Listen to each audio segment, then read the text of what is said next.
അയ്യോ എന്റെ കാര്യം ഞാൻ ആരോട് പറയും? എന്ത് പറ്റി?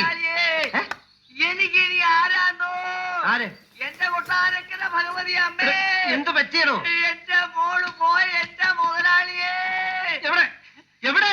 പാതിരാത്രിയിൽ ആ ദുർവാസാവ് എന്റെ മോളെ നാടകം പഠിപ്പിക്കാൻ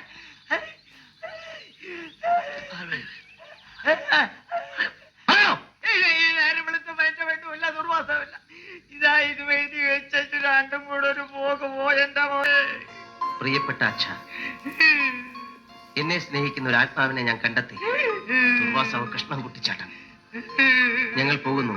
ഇതൊരു ഒളിച്ചോട്ടമല്ല, ജീവിതയാത്രയാണ്. എന്നോട് ക്ഷമിക്കണം. ഞങ്ങളെ അന്വേഷിക്കേണ്ട എന്ന് സ്വന്തം മകൾ കൊട്ടാരക്കര.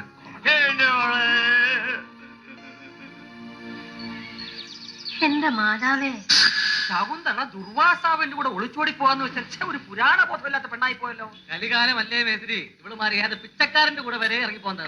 മേസ്ത്രിയുടെ കൂടെ വരെ. അതെ, ആക്കല്ലേ പുത്തമണ്ടി സ്ലീവർ. അതെ അതെ, അതും ഇതും പറയാതെ ഇനി എന്ത് ചെയ്യാമെന്ന് ആലോചിക്കാം. ഇനി ആലോചിക്കാനൊന്നുമില്ല. നാടകങ്ങൾ ഇവിടെ വെച്ചങ്ങ് നിർത്തുക. മേശ്ശേരി, പണ്ടായിരുന്നെ വെച്ചിട്ട് ഞാൻ തന്നെ നാടകം കളിച്ചു തരായിരുന്നു. ഇതേ ഹനുമാന്റെ കഥയല്ല, ശകുന്തളയുടെ.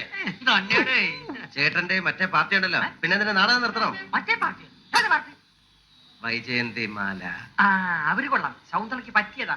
അവര് വിളിച്ചാ വരുവോടോ മമ്മൂഞ്ഞെ? എന്നോട് ചോദിച്ചാൽ ഞാനിങ്ങനെ പറയും. അതും ശരിയാ. അവരിപ്പോ MP യോ മന്ത്രിയോ ഒക്കെ അല്ലേ.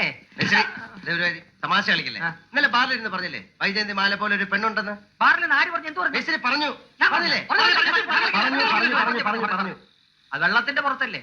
വെള്ളം ഇറങ്ങിയപ്പം ഓർമ്മയും പോയി. ഇനിയിപ്പോ കേറ്റണം. കേറ്റാനായിട്ട് കൊണ്ടുവന്നിട്ടുണ്ട്.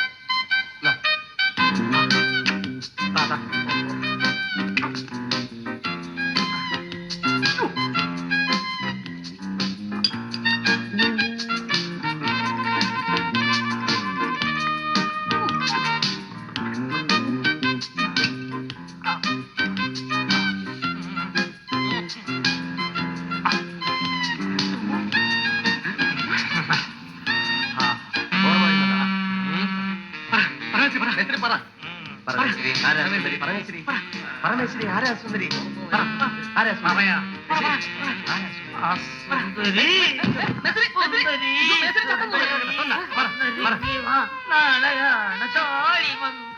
നീ ആ ഹോട്ടലിൽ കൊടുക്കുന്ന കാർ തൈലല്ല, കുറച്ച് ഗ്രീസ് എടുത്ത് വെച്ചു.